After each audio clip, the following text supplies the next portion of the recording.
You are not a stranger to the life you dream of. It isn't separate from you. It's already woven into your existence, quietly waiting for you to claim it. The future you isn't a fantasy, it's a frequency.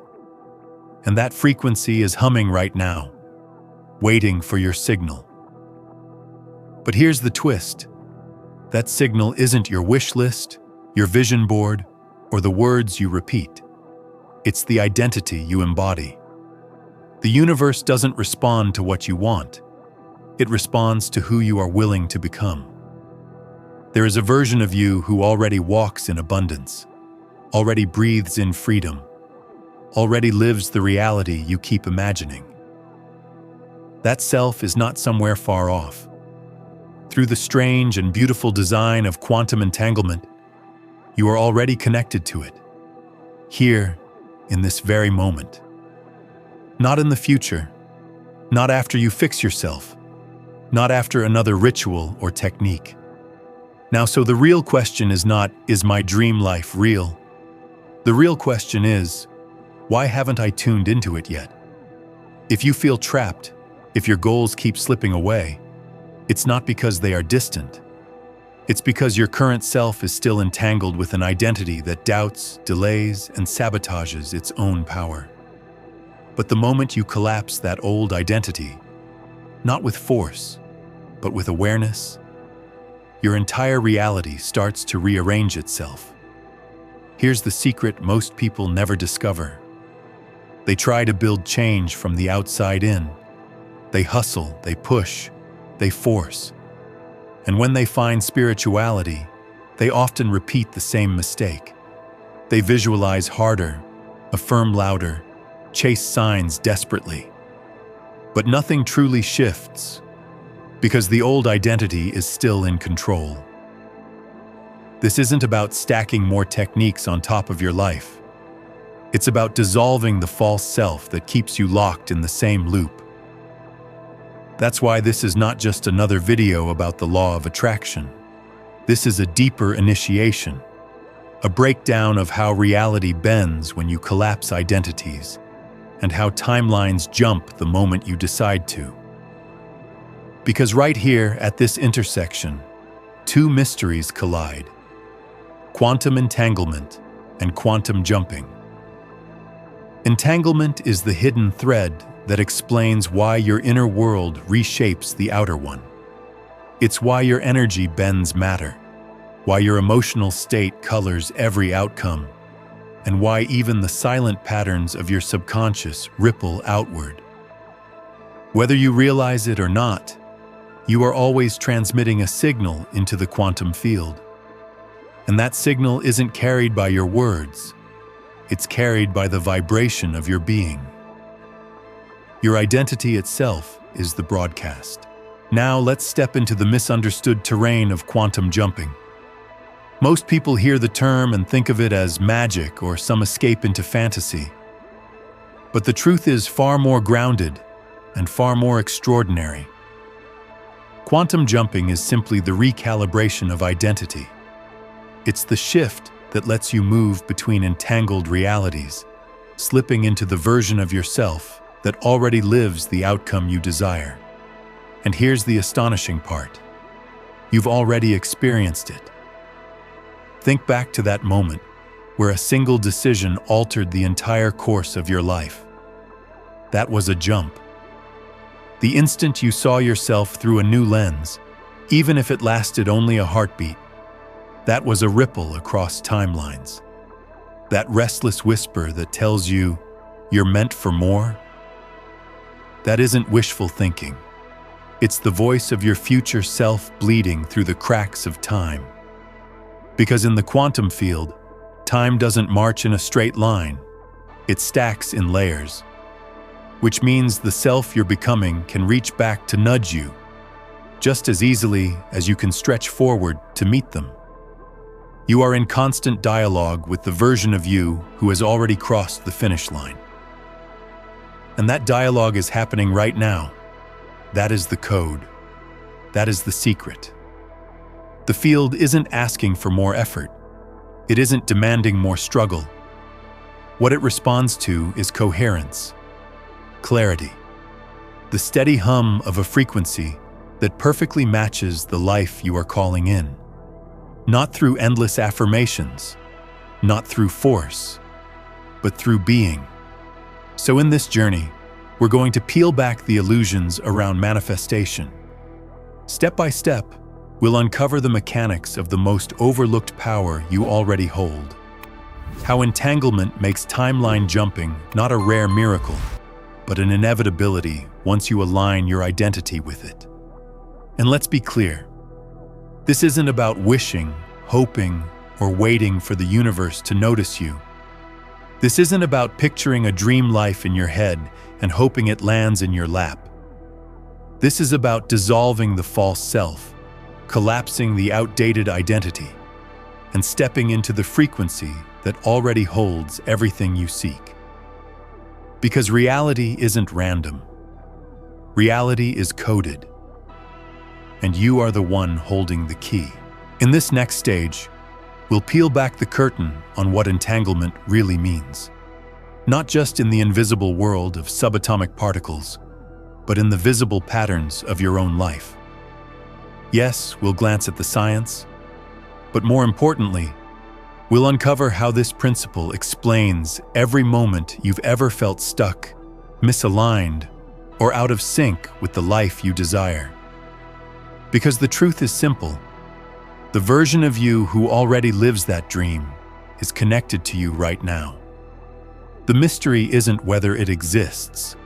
The mystery is why you haven't stepped into it yet. Quantum entanglement isn't science fiction.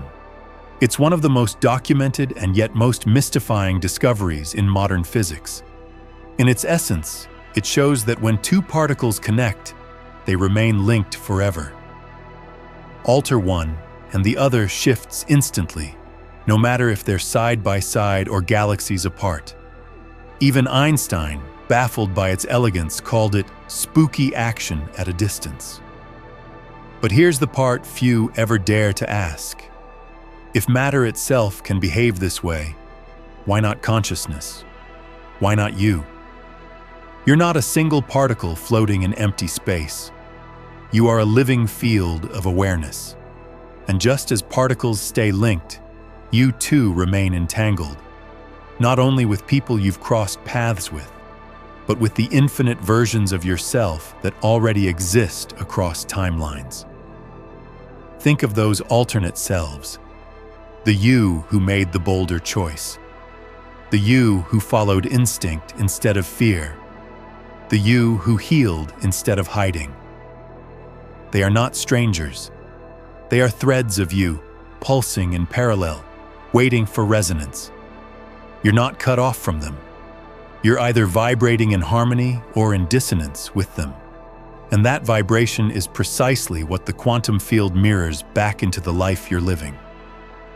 Here lies the trap. Most people unknowingly remain bound to the weakest version of themselves, the one who clings to survival, who rehearses fear, who carries the weight of old wounds. Not because they consciously choose it, but because they were conditioned to. Through repetition, through cycles of trauma, through unconscious loops of identity so familiar they stop being questioned. And what you remain entangled with, you energize. What you energize, you broadcast. What you broadcast, the field collapses into your reality. This is why so many say, "I've tried manifestation, but nothing works." The problem isn't lack of effort. The problem is the signal. Their conscious mind is asking for change, but their unconscious identity is still transmitting doubt, unworthiness, and hesitation. And in the quantum field, it's that deeper frequency that counts. Because here's the law. The field doesn't move for wishing. It doesn't bend for desperation. It doesn't even fully respond to visualization if the visualization is out of sync with your being. The quantum responds to frequency, and frequency is not shaped by 5 minutes of positive thinking. It's carved by what you embody, moment by moment, choice by choice. You are the observer. And the observer collapses timelines. But the question almost no one stops to ask is this: which version of you is doing the observing? That's the secret that keeps most people from ever jumping. Because the leap isn't an action you take, it's an identity you inhabit. You cannot step into your highest reality while clinging to the version of yourself who doesn't feel worthy of it. You cannot align with abundance while making choices born of fear. The universe doesn't bend for your words. It bends for your state, for what you are truly entangled with. And here's where it gets even more mysterious. Sometimes it isn't just you reaching forward. It's the future version of you reaching back, tugging at the cord, whispering through dreams, through sudden flashes of clarity, through those thin moments where reality feels translucent and you catch a glimpse of something greater. That isn't imagination. That's entanglement bleeding through. The connection is alive, pulsing, undeniable. The only question that remains is this: how long will you keep pretending you don't feel it?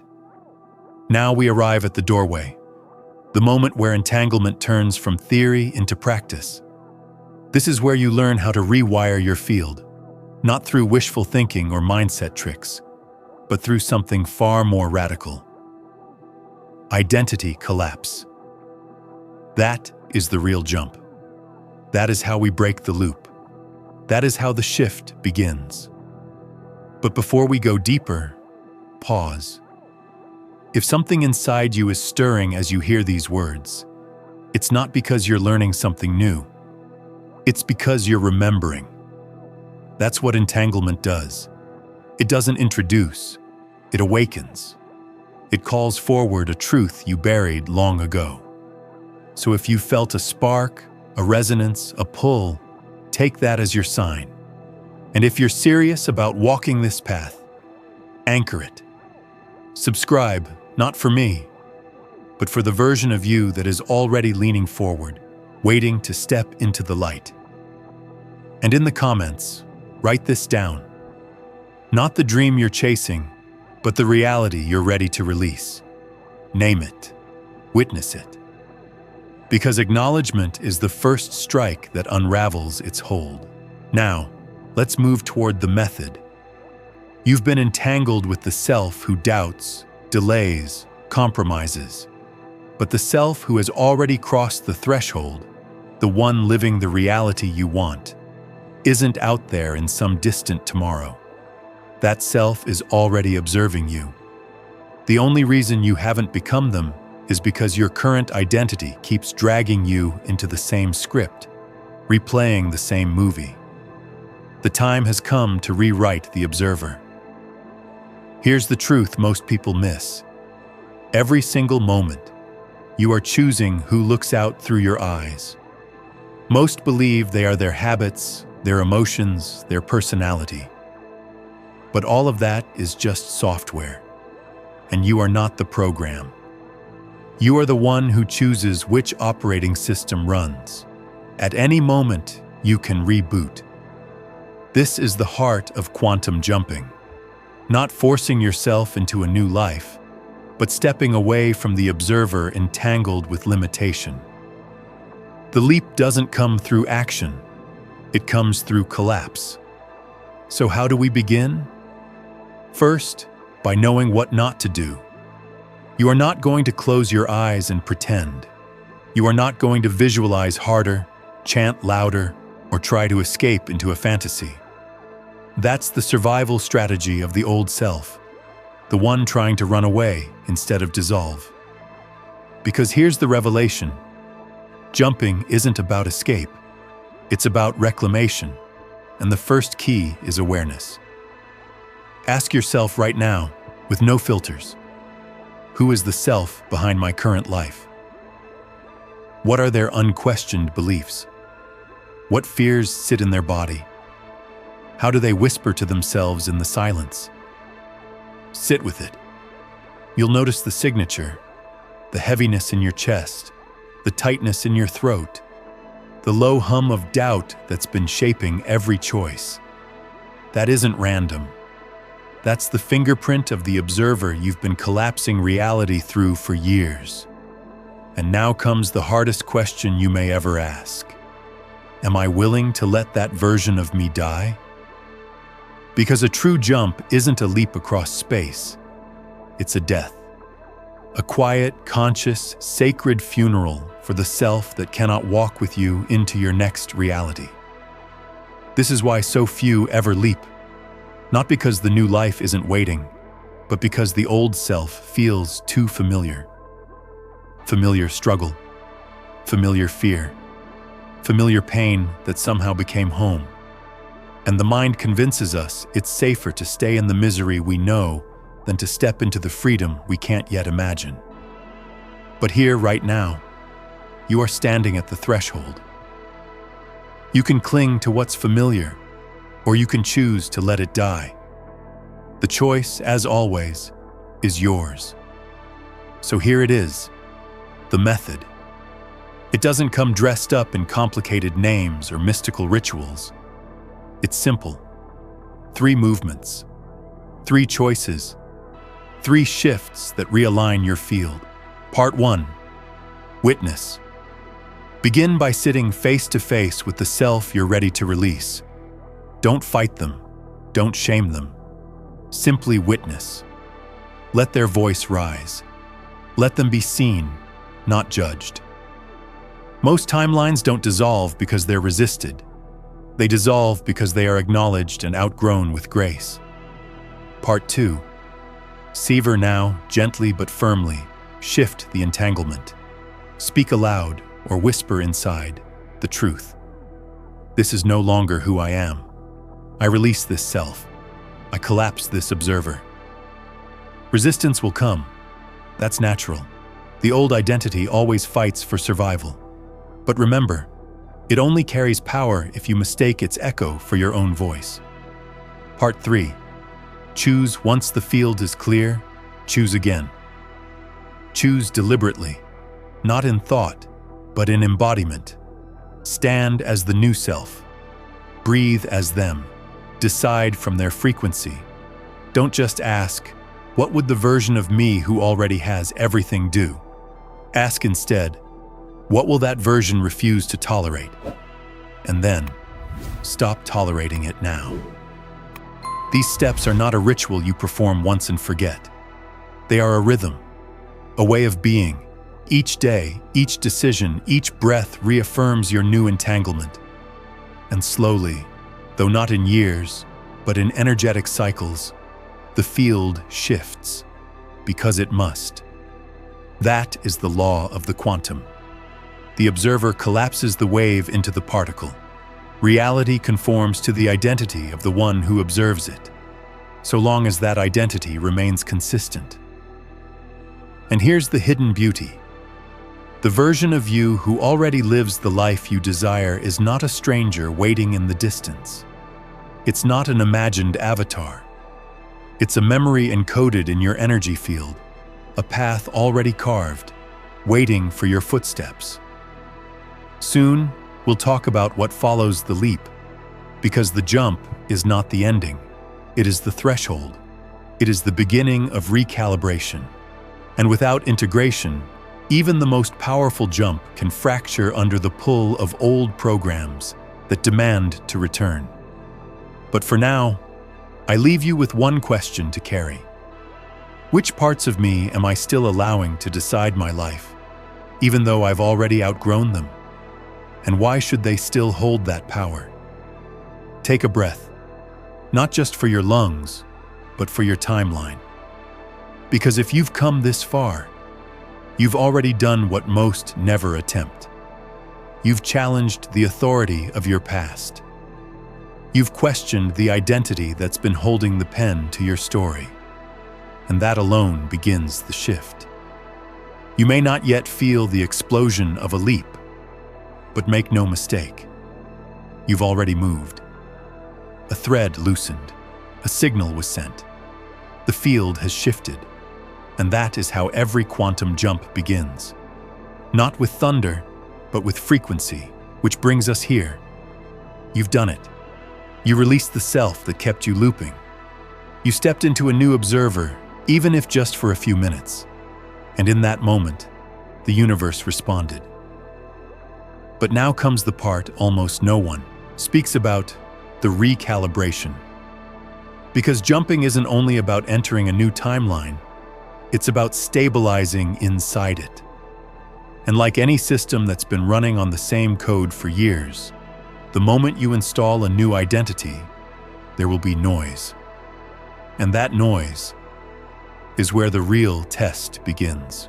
When you begin to embody the new self, subtle strangeness unfolds. People may start treating you differently, not because you've spoken new words, but because they can feel it. Energy always speaks before language. Behaviors shift. Some conversations lose their flavor. Some relationships wobble, not because you've rejected them, but because they're still tuned to the station of your old identity, the one you've already laid to rest. But here's the twist most never expect. The old timeline doesn't vanish quietly. It tugs. It echoes. Not as punishment, not as failure, but as vibration. You may feel emotions surge, overwhelm, doubt, even grief. Not because you've gone backward, but because your nervous system is learning to stand inside a frequency it's never held before. Picture a radio that has been locked on the same static-filled station for years. When you finally turn the dial, ghost signals overlap.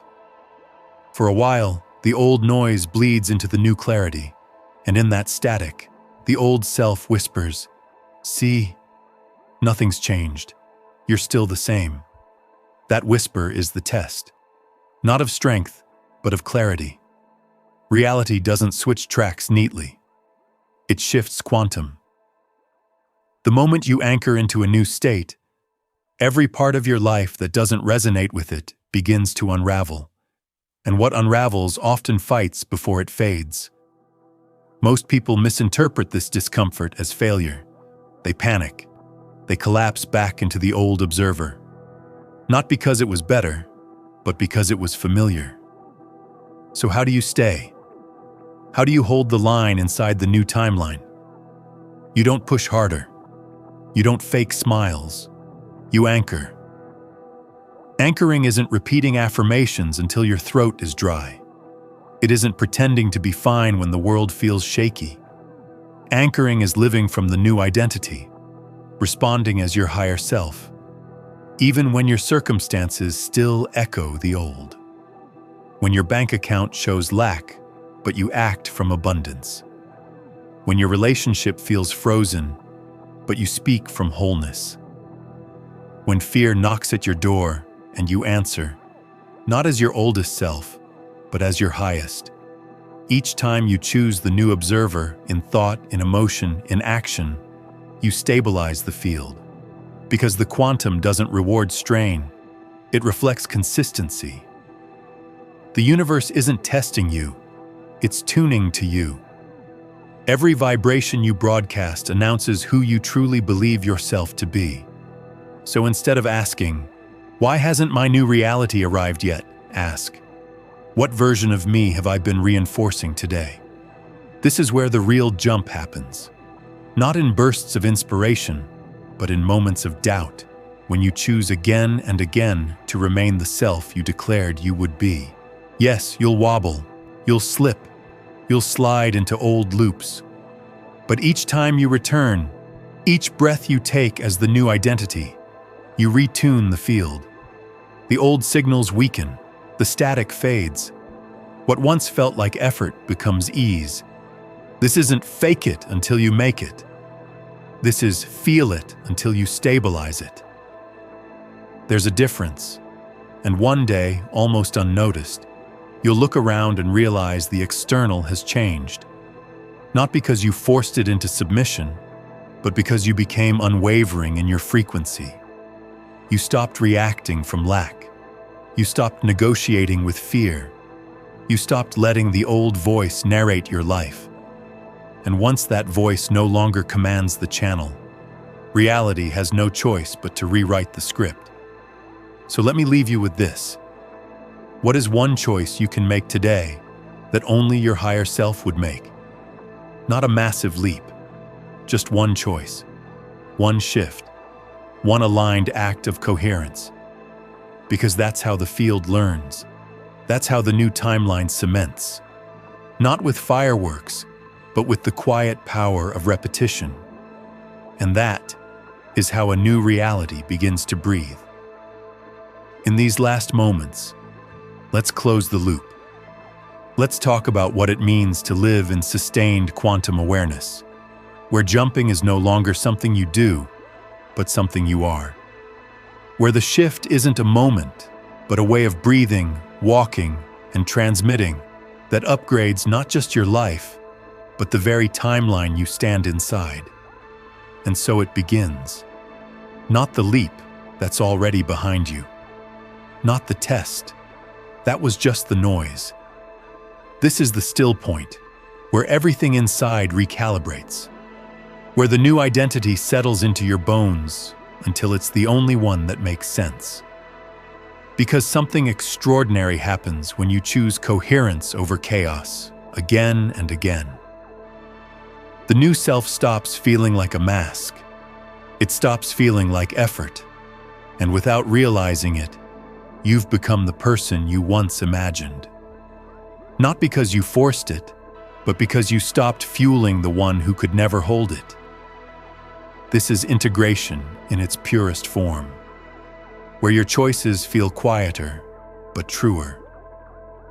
Where responses rise from clarity instead of fear. Where old thoughts dissolve before they even tempt you, because they no longer belong to this field. They belong to a different version of you, one that no longer exists here. This is quantum made practical, not a theory, not poetry, but your life. You'll notice the old patterns lose their grip. Emotions flow and dissolve without hijacking your identity. You speak differently. You move differently. Not because you're pretending to be new, but because you've stopped pretending to be anything else. And that completes the circle. The old observer has been replaced, not through magic, but through awareness, choice, and breath. And as you shifted, so did the field around you. People, opportunities, synchronicities, they all rearrange themselves. Not because the universe rewards you, but because reality always echoes who you truly are. So what happens next? You live it. You walk, you wake, you feel. And when life inevitably offers contrast, as it always will, you ask yourself one simple question. Which version of me is being invited right now? That's it. That's the code. That's the gate. You were never meant to control life. You were meant to signal it. And your signal sharpens with every aligned choice, every conscious breath, every remembrance of who you are. Because here's the secret. You didn't jump into another timeline. You dissolved the illusion that you were ever separate from it, that life was never out there, that self was never unreachable. The entanglement was always alive. You simply stopped ignoring it. And now, the final step is simple. Live as if this is normal. Because when it becomes normal, it becomes real. Timelines don't upgrade through force. They shift through embodiment. So breathe. Feel what's different. Not what you hope for, but what you already know. That's your anchor. That's your proof. That's your signal. And before you go, take this with you. If this message found you in the exact moment you needed it, don't wait for the algorithm to remind you again. Subscribe, not because I said so, but because something in you recognizes this resonance and wants to stay tuned. And in the comments, declare it. Not what you wish for, but what you are already stepping into. Write it as recognition, not as hope. Let your words carry the frequency, I'm already here. Because when you name the life you're now living, you don't just activate it for yourself, you awaken it in others. And that is how the field responds. That is how we shift, together.